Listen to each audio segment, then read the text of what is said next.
conversation, as you know, has garnered a lot of national attention, and local officials say the spotlight on Clovis is an embarrassment for them.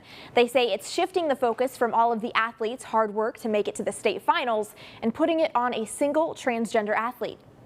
A protest in pink and blue. Boys are boys and girls are girls. Central Valley officials united to save what they believe is in danger: girls' sports. Biological girls have been cheated out of the opportunities they earned. Buchanan High School is hosting California's track and field state finals this weekend, and one student on the roster, 16-year-old A.B. Hernandez, is a transgender athlete from Southern California. The girls competing tomorrow are not okay with this. They know it's unfair and they don't want to compete against a boy. They don't think it's fair for an athlete assigned male at birth to compete against cisgender girls. My son and my daughter both competed in the same event.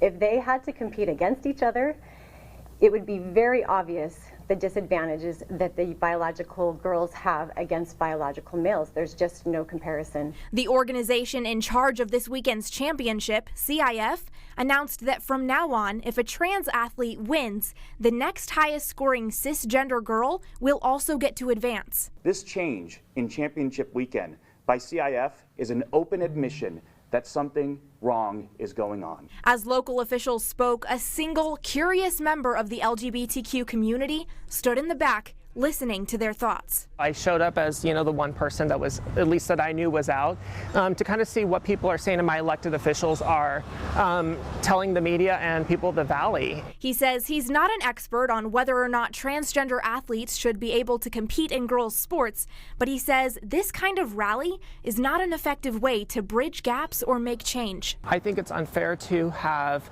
the conversation in the way that we're having the conversation right now. While officials protested Thursday, they say the focus this weekend should be on the athletes and their accomplishments and hope for a peaceful event.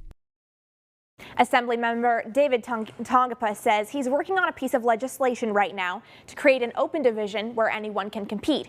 He says he thinks that's the fairest way to foster competition. Live in studio, I'm Brianna Bias, KC24, local news that matters.